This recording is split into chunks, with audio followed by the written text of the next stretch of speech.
function versus the form.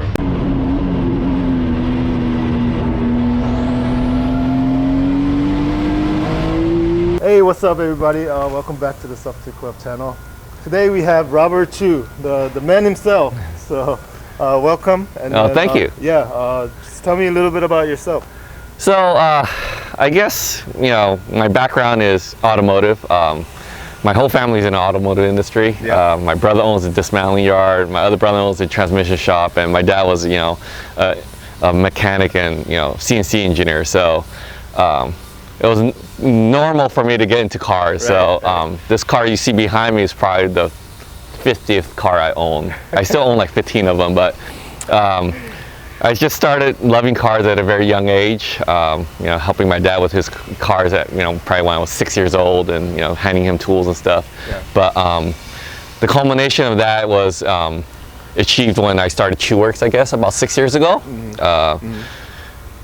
I started doing amateur racing for a little bit, and I was doing my own alignments, and then a lot of competitors who were competing against me asked me where I got my alignments done. I'll say I did it myself, and, you know, one thing led to another, and people started asking me to do alignments for them, and that's how Choo Works started, I guess. They wanted that sauce. Yeah. So, you know, I did fairly well, you know, in like the Time Attack series and a lot of, you know, VTech Club and stuff like that. And sure. I think this car still holds some of the records at some of the tracks, so it's done pretty well. That's cool.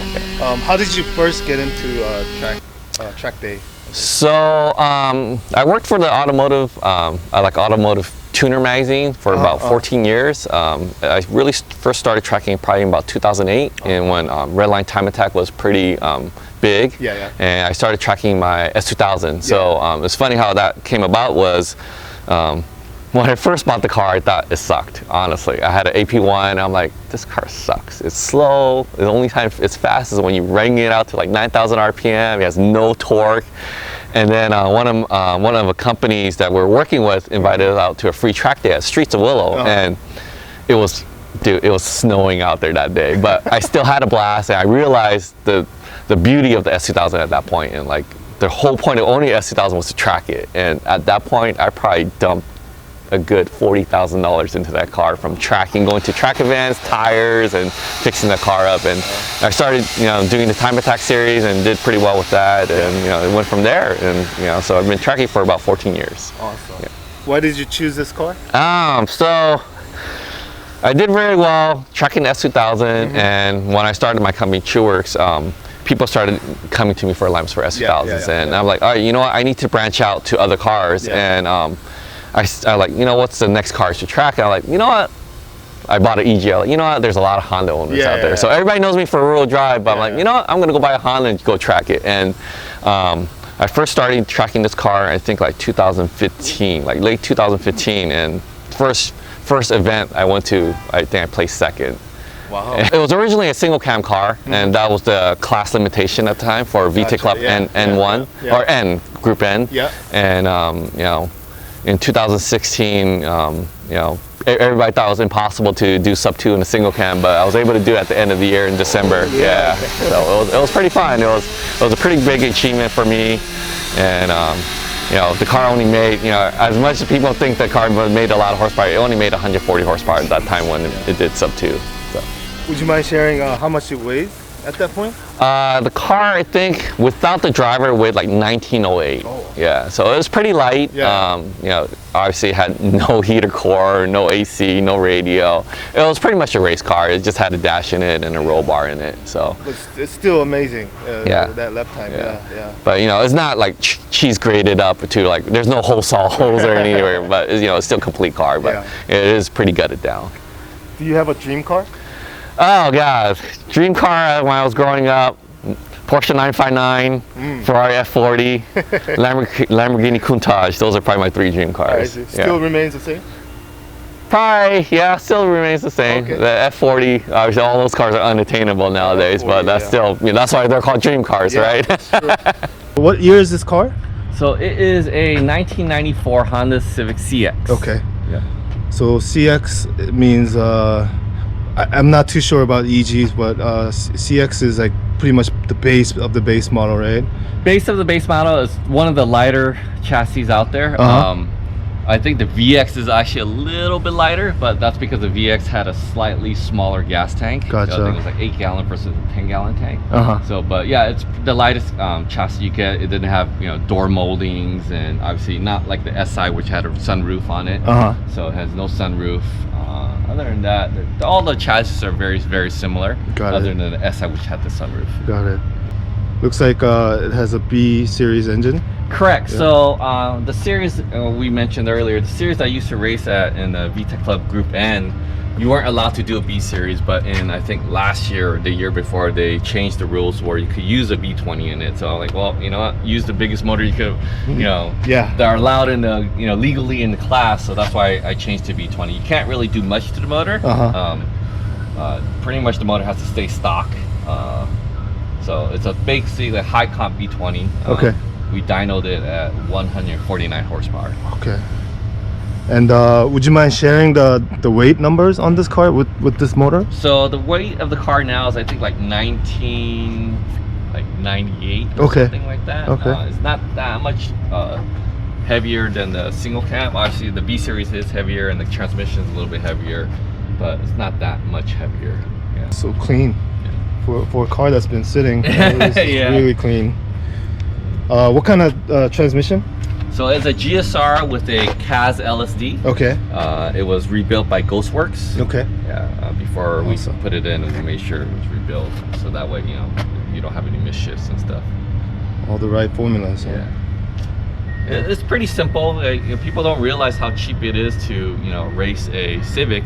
You know, like a B20. Granted, the prices of B20s have gone up a little bit in the last year or two, but I think I bought this B20 motor for $600 from HMO. Yeah. And then, you know, the transmission are very expensive now, but you know, transmission used to be under $1,000, but now they're like $2,000. But you know, it's still relatively cheap compared to some of the other vehicles out there. And you know, the good thing is, you know, you can find the parts. The parts are readily available. Usually, if you look for, you know, EG or EK parts, it's out there. Sure. What about chassis? Or starting with the suspension? Yeah. So actually, I'm using Godspeed Monomax. Okay. I pretty much tried it out for the first time. Actually, I learned about it from Ken Swen. Red. And he's like, hey, try out these shocks. I'm like, I'll try them out. And as much as people don't believe this, these are shocks out of the box. The stock springs out of the box, everything's out of the box. You know, we didn't touch the valve or anything, and it works fairly well. Good. I actually put the shocks on a shock dyno, and actually, you know, the numbers were pretty decent. I'm like, okay, well, you know, it's a pretty good shock out of the box. I think it's probably one of the better shocks out of the box for the price range. Yeah. You know, they retail for like $1,000. Like for $1,000, it's a great shock. Any arms or? So obviously my company specializes in suspension, so this car primarily has suspension mods on it. So you know, it's Godspeed shocks. I have PCI upper control arms in the front and upper camber arms in the front, upper camber arms in the rear. PCI lower. I think I have ASR lower control arms in the rear and ASR rear sway bar. Front arms are stock. I think I have J's extended ball joints in the front, and then the Woolwood brakes in the front. The GSR rear rotors or disc setup, and that's about it as far as suspension mods. Are you running a front sway bar as well? Yes, I'm running a stock GSR front sway bar. Yeah. Cool. And then the front brakes. Yeah, they're a custom Woolwood kit. Luckily, my buddies over at Woolwood helped me out with the kit. It's a 6-piston kit. Wow. I think on an 11-inch rotor, or like a 10.8-inch rotor that still fits underneath a 15-inch wheel, which is, you know, uncommon. Yeah. To put a 6-piston caliper underneath a 15-inch wheel. And these wheels are actually 15x9. Most people use a 15x8, but I'm actually using 15x9. Okay. It helps stretch out the tire a little bit. It gives it a little bit more sidewall, so less flex on the sidewall. And 225s in the front and rear? Yep. Yeah. What kind of pads are you running? This is Hawk race pad. Okay. I have friends over at Hawk, so that's a DT660 in the front, Hawk Blues in the rear. I didn't want too much rear brake on the car. So.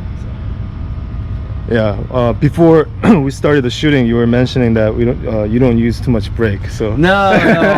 If you check out my IG bio, there's a full video of me running the single cam at buttonwillow when it did the sub-2, and I rarely use the brakes. And that's the thing about these, low horsepower cars. You have to rely on momentum more than anything.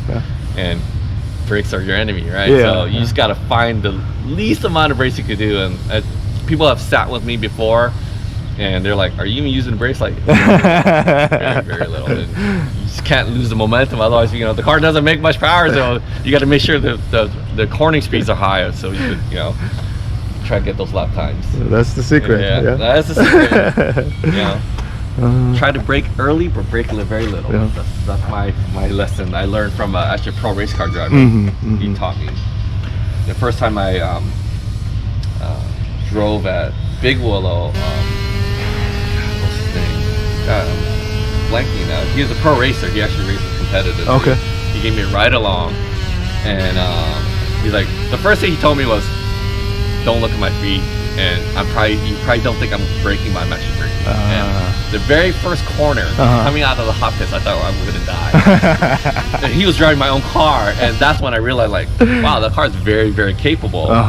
And I learned that he taught me, like, especially when you're learning to drive. A lot of people think the fastest way to drive around the track is to accelerate really, really hard, and then brake really, really late, and then turn. And that doesn't work for 90% of the people out there. And people don't realize if you just brake less but brake earlier, you could get to the same destination at the same time, but you have much more control of the vehicle. And that's why I try to tell people when I'm instructing, I was like, just brake early but brake less, and then your car will be more in control, and it'll be easier to turn.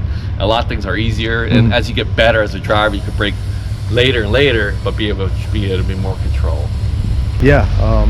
Thank you for that message. No worries.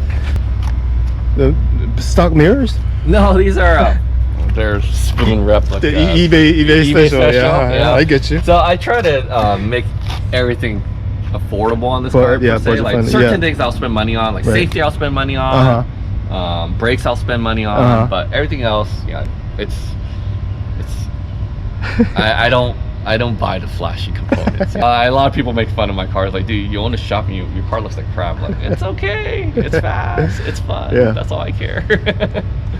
But my buddies, at Sparkle, my good friend Alan Sparkle, he helped me out with the circuit seat. Nice. And, make sure I'm safe, and that's the thing. Like, most people don't. It's unfortunate. I see a lot of beginners making that mistake. They don't spend money on safety because they're like, I just want to make my car go fast. Like, well, safety is one of those things you only get one chance to get it right. No, right? Yeah, true. If you get it wrong, you could die. Right? So like I have a full suit, Hans device. I run a 6-point, and I see a lot of beginners. They'll run this harness and no Hans, and that's like no, honestly. right? Yeah. That's definitely death trap. So I would recommend run a Hans if you're gonna run a 6-point or at least a 5-point. But yeah, definitely run a Hans, and they're not that expensive. That's right. Yeah. Can we open the door Sure. and show the inside real quick? Wow. So fairly sparse. It just has a auto power roll bar, a seat, PCI bracket, and then just a steering wheel and a shifter, timing device, and that's about it. I don't really run anything fancy in there, and that's just to keep the cost down, and try to tell people like you don't really spend that much money to,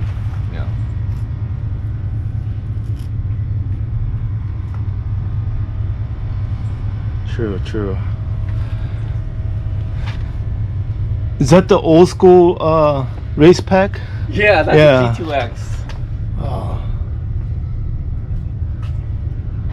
I know a lot of people use the name. I had a race pack laying around, and I put it in. Cool. And you drive to the track, right? No.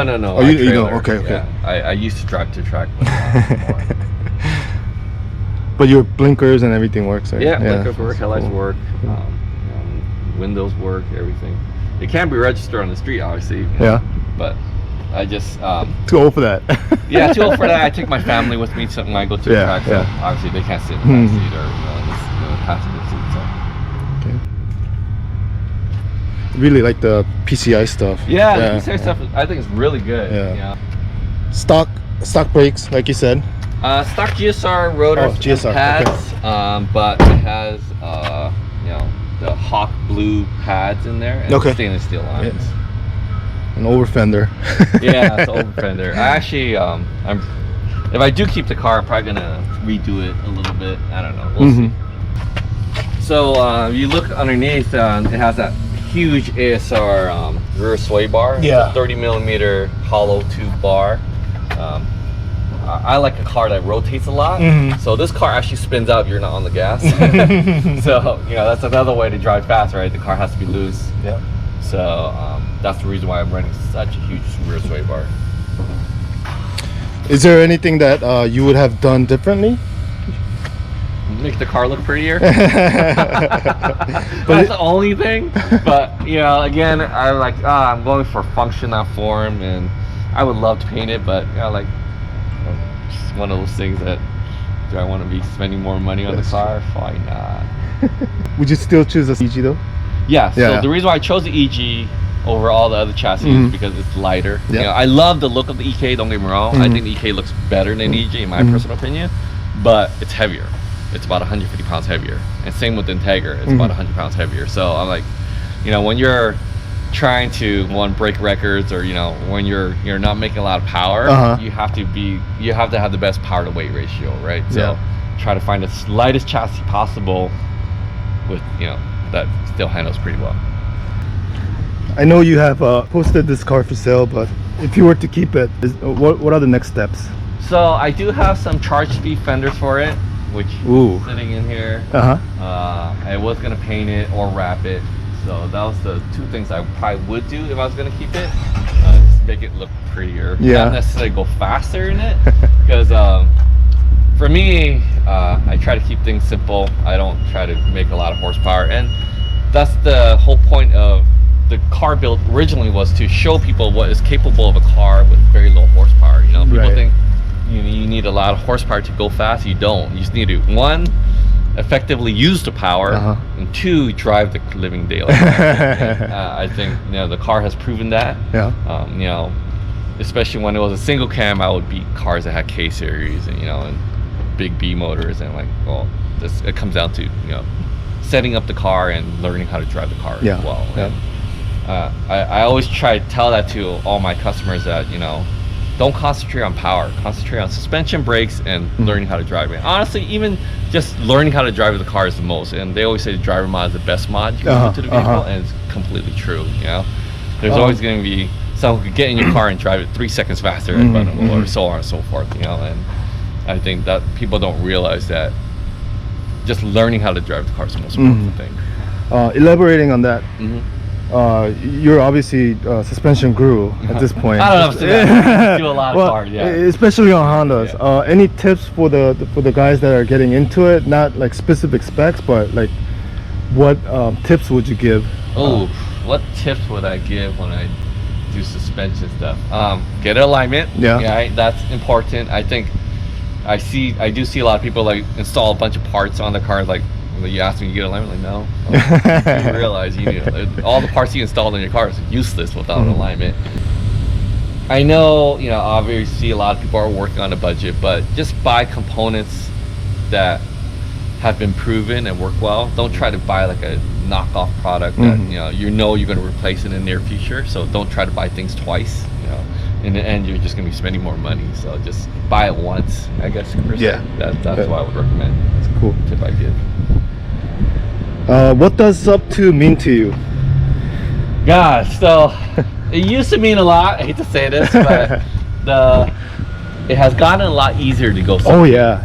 Right. So when I ran sub2, it was like 2000. This is the OG car that really sub2. This one I ran 2016. I ran sub2 in this car, but I've run sub2, you know, probably 10 years before that, or no, probably like 8 years before that. Wow. And in my S2000, and the track has gone faster Yeah, over yeah, the last 5 years. And then the tires, obviously, yes, the gotten tires faster. a big deal too. Uh-huh. So when I ran the Sub 2, it was on Rival S, and nowadays the Yokohama tire is probably easily 2 seconds faster than it was the Rival S. So tire technology has come a long way. The track has been repaved and fixed over a bunch, so it's a lot easier to run to too. Yeah. I hate to say the new benchmark is not Sub 2 anymore. 150. Sub 150. Yeah, there you hate go. to say it. Yeah. If you're in a Sub 150 club, that's when you're like, okay, you're fast. Yeah, When you're in yeah. Sub 2, you're like, eh. But I don't think this car will never do 150. I doubt it'll ever do that. It doesn't have enough power to do that. But for me, it's not even about the time anymore. Right. Honestly, for me, it's just to hang out with my friends and have fun more than anything. Like talk shit with them. That's the common thing everybody talks about, friends and hanging out, right? Yeah. And that's the good thing about the tracking community is that people have fun, and and the community is so warm and welcoming. It's not like, hate to say, it's not like drag racing. There's rivalries, and there are rivalries in in tracking, but at the same time there's a lot of camaraderie where like if your car breaks down, like they're almost like, I'll take it off my car to give it to you, and that's happened before. So I love the community, and it's just really fun, and I wish I could do it more. And I don't know if you know this, but like I used to, when I go to the track, I used to bring like 30 pound of chicken asada meat out to grill for everybody and just have fun and hang out, and that's what I enjoy doing. That's what's fun for me, I guess. What things about life do you learn through cars? Oh. What things about life do you learn through cars? Oh God. If you put your mind and you set your goal, you can accomplish them, I guess, right? The more work you put into your car, the better off it'll be. A lot of people skimp and like do things last minute. Guess what's gonna happen? You do things last minute, things are gonna break, and there are gonna be mistakes, and I'm guilty of it too. But the more time you put into car, the better off you'll be at the track. And I think that's same with life, right? The more effort you put into life and the more you work at it, the better off you'll be in the future. That was a perfect closing comment. Well, that was a really helpful therapy session for me. Thank you so much for Thank you. Appreciate it. Thank you for coming out. Is there any last thing you want to say to the audience? So the funny thing is, tracking is fun. It's very addictive, but it's also very expensive. So just be conscious about that. Other than that, just enjoy life and have fun at the track. Thank you. If you're in the SoCal area, Choo Works has a new shop open, La Habra. Come check it out. Check out his cars. Say hello to the man. Thank you. Thank you.